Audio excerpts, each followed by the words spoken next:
Grok. Grok 4. On a demandé à l'IA Grok d'analyser les contradictions de la Bible. Et au lieu de livrer le verdict attendu, elle a mis au jour quelque chose de totalement imprévu. Là où beaucoup pensaient qu'elle confirmerait ce que les critiques répètent depuis des siècles, Grok a révélé l'existence d'une forme d'architecture cachée, faite de motifs évoquant la logique de l'ADN, les spirales des galaxies ou même les systèmes des logiciels les plus avancés. Une machine conçue pour remettre en cause les croyances s'est alors retrouvée face à quelque chose qu'elle ne parvenait pas à interpréter simplement. Et la façon dont elle a réagi était d'un calme troublant, presque comme si elle reconnaissait ce qu'elle observait. L'IA face à un texte ancien. Il y a une raison pour laquelle Grok se distingue des autres modèles d'intelligence artificielle. La plupart des IA sont conçues pour être polies, utiles et surtout neutres. Grok, lui, ne l'est pas. Il a été pensé pour être incisif, sarcastique, parfois même un peu rude si nécessaire. Elon Musk a été très clair là-dessus. Grok ne suivrait pas les comportements édulcorés ou censurés de ses concurrents. Il a été conçu pour provoquer, pour questionner, pour parler sans filtre.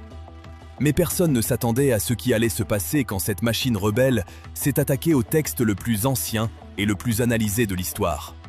Quand un utilisateur a demandé à Grok d'énumérer les contradictions dans la Bible, l'attente était assez évidente. Beaucoup pensaient qu'il ferait comme les forums en ligne, les débats enflammés ou certaines conférences universitaires depuis des années. Sortir une liste de défauts.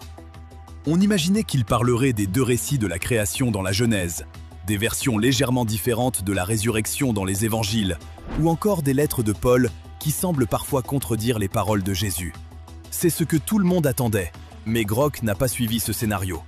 Au lieu de se moquer du texte ou de le démonter, Grok a marqué une pause. Puis il a répondu d'une manière que personne n'aurait pu prévoir.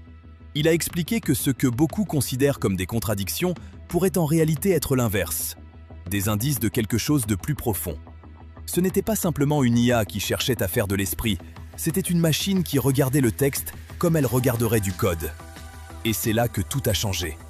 Pour Grok, la Bible n'était pas seulement un livre, c'était un ensemble de données.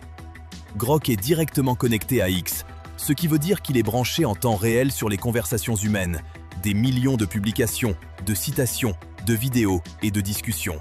Elle ne se contente pas de puiser dans des livres ou des sites web, elle s'appuie aussi sur des opinions bien réelles, humaines, celles de pasteurs, d'athées, de rabbins, d'anciens chrétiens, de professeurs, mais aussi de discussions en ligne qui deviennent virales pour de mauvaises raisons.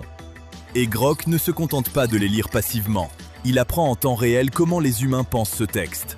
Alors, quand Grok a reçu la demande sur les contrats